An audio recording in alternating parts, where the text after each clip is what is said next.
વડોદરા શહેરમાં વધતી ગરમીને લઈને મહત્વનો નિર્ણય લેવામાં આવ્યો છે। શહેર પોલીસ કમિશનર દ્વારા બપોરના કડક તાપ દરમિયાન ટ્રાફિક સિગ્નલો ખુલ્લા રાખવાનો નિર્ણય લેવાયો છે। ગરમીનો પારો સતત વધી રહ્યો છે, ત્યારે બપોરના સમયે વાહન ચાલકોને રાહત મળે તે માટે આ નિર્ણય લેવામાં આવ્યો છે।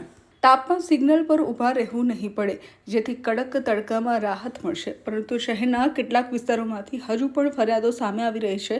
અકોટા દાંડિયા બજાર બ્રિજ અને BSNL 4 રસ્તા જેવા વિસ્તારોમાં સિગ્નલો બંધ હોવાથી લોકોમાં ફરિયાદ ઉઠી છે। આ મામલે ટ્રાફિક અધિકારીએ તંત્ર દ્વારા નિયંત્રણ મુજબ જ કેટલાક સ્થળોએ સિગ્નલો ચાલુ રાખવામાં આવ્યા છે અને પરિસ્થિતિ મુજબ યોગ્ય નિર્ણય લેવામાં આવી રહ્યો હોવાનો ખુલાસો કર્યો છે।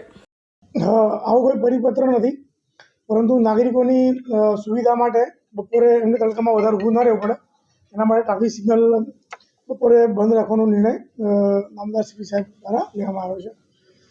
અને કેટલાક જે એવા સર્કલ છે કે જ્યાં સિગ્નલ બંધ હોવાથી ટ્રાફિક જામ થવાની સંભાવના હોય છે, એવા અમે 2-3 સિગ્નલોને ચાલુ રાખ્યા છે। એ એકચ્યુઅલી જે તે વખતે સીપી સાહેબની સૂચના માર્ગદર્શન પ્રમાણે નાગરિકોની સુવિધા માટે એ ગ્રીન શેડ બનાવ્યા હતા, પરંતુ એક દિવસે જે ઇન્સિડન્ટ થયો કે ભાઈ લક્ઝરીની ઉપર સામાન હતો, જેના કારણે આખો શેડ પડી ગયો અને એક બાઇકવાળા ભાઈ બચી ગયા।